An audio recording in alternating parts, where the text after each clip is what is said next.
सद्गुरु की कृपा दृष्टि की महिमा।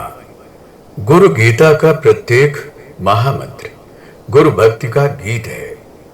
यह जब शिष्य की समर्पण साधना की सरगम से सुरबद्ध होता है तो इसको सम्मोहकता भुवन मोहिनी होती है। गुरु भक्ति के ये गीत समर्पण के संगीत से सजकर शिष्य की चेतना में ईश्वरीय प्रकाश की सृष्टि करते हैं। इस महासत्य की अनुभूति अब तक अनेकों शिष्यों को हुई है। इन क्षणों में भी बहुतेरे इस सत्य को अपने जीवन की परिभाषा मानकर जुटे हैं। उनकी लगन उन्हें अंतर जगत के अनेकों रहस्यों से परिचित करा रही है। इन रहस्यों में सबसे परम रहस्य एक ही है कि गुरु कृपा से सब कुछ संभव है। यहाँ तक कि गुरु कृपा से परम असंभव भी सहज संभव है। इस सच्चाई को जब भी कोई चाहे अपने जीवन में अनुभव कर सकता है।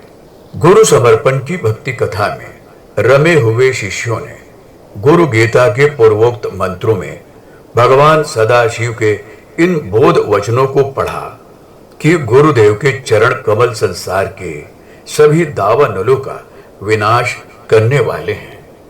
गुरु भक्त साधकों को उन सद्गुरु का ध्यान ब्रह्म रंध्र में करना चाहिए।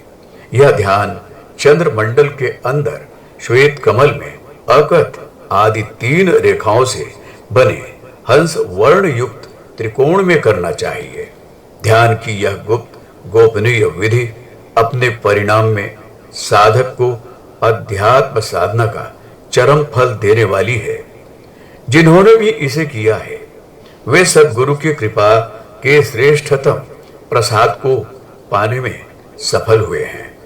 गुरु कृपा की इस साधना महिमा को और भी अधिक स्पष्टता देते हुए भगवान भोलेनाथ जगन माता पार्वती से कहते हैं, सकल भुवन सृष्टि कल्पिता शेष पुष्टिर निखिल निगम दृष्टि संपदाम व्यर्थ दृष्टि अवगुण परिमाष्टि इष्ट पदार्थैक दृष्टिर भवगुण पर मेष्ठिर मोक्ष मार्गैक दृष्टि सकल भुवन रंग स्थापनास्तम भयष्टि स करुण सविष्टिस्त्व माला समष्टि सकल समय सृष्टि सच्चिदानंद दृष्टिर निवसतु मयि नित्यम श्री गुरोर द्रव्य दृष्टि है।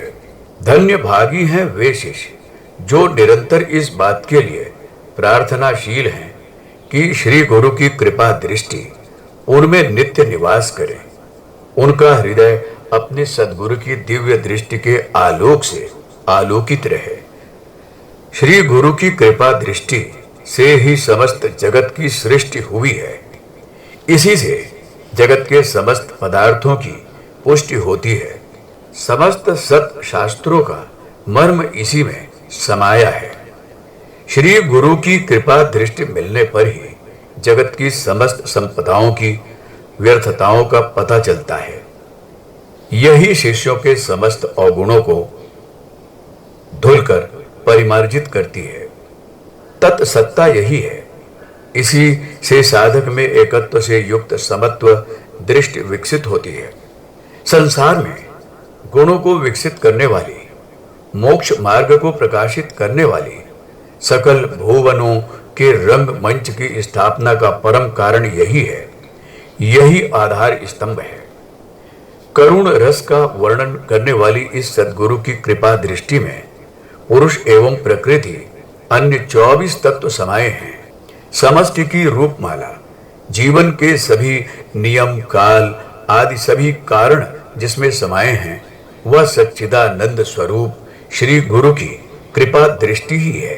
सद्गुरु कृपा दृष्टि का यह मर्म साधना का गहन रहस्य है जो केवल योग शिष्य के सामने ही प्रकट होता है। सामान्य जन तो इसकी सही अवधारणा भी नहीं कर सकते। इसके रहस्य को पहचानना तो बहुत दूर की बात है। जिसमें शिष्यत्व प्रगाढ़ है, जो समर्पण की साधना में प्रवीण है, जिसने अपनी अहंता को गुरु चरणों में विसर्जित कर दिया है, वही साधक इस अनुभूति का अधिकारी बनता है। अन्य जनों को तो ये बातें कोरी काव्य कल्पना लगती हैं। कई तो ऐसे हैं जो इस बारे में केवल तर्क वितर्क में ही जूझते रह जाते हैं, लेकिन जो सच्चे शिष्य हैं उन्हें अपने आप ही इस सत्य की मिठास का स्वाद मिलता रहता है। इस बारे में अनेक मार्मिक प्रसंग विख्यात है। कई सत्य घटनाएं संत समाज में प्रचलित है। इनमें से एक सत्य घटना ऐसी है जिसमें से गुरु गीता के इन महामंत्रों का मर्म उद्घाटित होता है।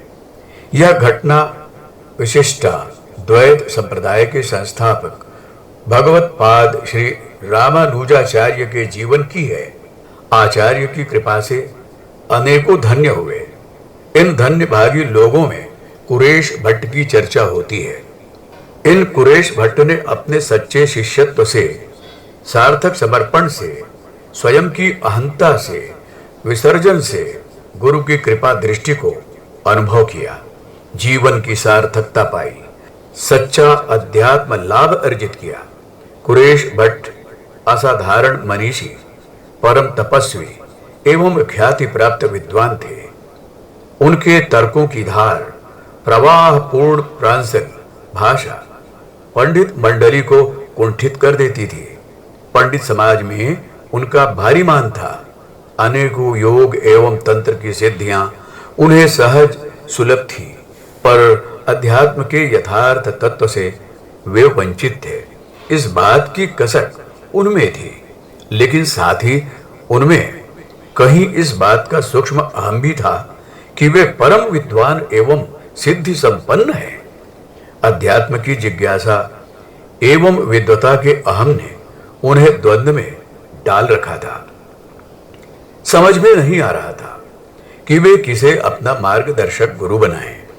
अंत में बड़े सोच विचार के बाद उन्होंने आचार्य रामानुज की शरण में जाने का निश्चय किया। आचार्य उन दिनों भारत की धरती पर सर्वमान्य विद्वान थे। उनके तप की प्रभा से समस्त दिशाएं प्रकाशित थीं। अपनी जिज्ञासा को लेकर वे रामानुज के पास पहुंच गए, परंतु उनकी अहम वृत्ति के कारण आचार्य ने उन्हें अस्वीकृत कर दिया। कई बार उन्होंने इसके लिए प्रयास किया, पर हर बार असफल रहे। एक दिन जब वे आचार्य के पास बैठे थे, आचार्य की मुंह बोली बहन अतुला उनके पास आई और बोली, भैया, ससुराल में मुझे रोटी बनाने में बड़ा कष्ट होता है। आपके पास यदि कोई उपयुक्त व्यक्ति हो तो उसे मुझे दे दीजिए, ताकि वह मेरी ससुराल में खाना पका सके। कुछ देर सोचने के बाद आचार्य की दृष्टि पास बैठे कुरेश भट्ट की ओर गई और उन्होंने कहा, कुरेश, मैं तुम्हें अपना शिष्य तो नहीं बना सकता, परंतु यदि तुम चाहो तो मेरी इस बहन के यहाँ रसोइया बन सकते हो। परम धनवान, महाविद्वान, प्रचंड तपस्वी, सिद्धि संपन्न कुरेश के लिए ऐसा प्रस्ताव सुनकर पास बैठे लोग चौंक पड़े। लेकिन कुरेश अहम भाव से भले ग्रस्त हो, पर शास्त्रों के मर्म से परिचित थे। उन्हें सद्गुरु की कृपा दृष्टि का मर्म पता था। बिना क्षण की देर लगाए उन्होंने प्रस्ताव स्वीकार करते हुए कहा, प्रभु, आप शिष्य ना सही, मुझे अपना सेवक होने का गौरव दे रहे हैं। यही मेरे लिए सब कुछ है। उस क्षण से लेकर वर्षों तक वह अतुला की ससुराल में रोटी बनाते रहे, सबको प्रेम पूर्ण भोजन कराते रहे। साथ ही उनका मन सद्गुरु के ध्यान में रमा रहा। प्रार्थना की इस निरंतरता ने उनके अहम को धो डाला। उनकी चेतना उनके सद्गुरु से एक हो गई। आत्मज्ञान एवं ब्रह्म ज्ञान की विभूतियां उनमें आ विराजी। एक दिन आचार्य स्वयं उन्हें लेने उनके पास आए और बोले, बस अब तुम स्वतः ही मेरे शिष्य बन गए हो।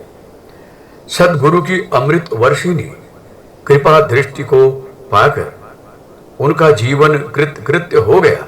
सचमुच ही सद्गुरु कृपा ऐसी है जो शिष्य के जीवन को शुद्धतम बना देती है। पुस्तक गुरु गीता, लेखक डॉक्टर प्रणव पंड्या।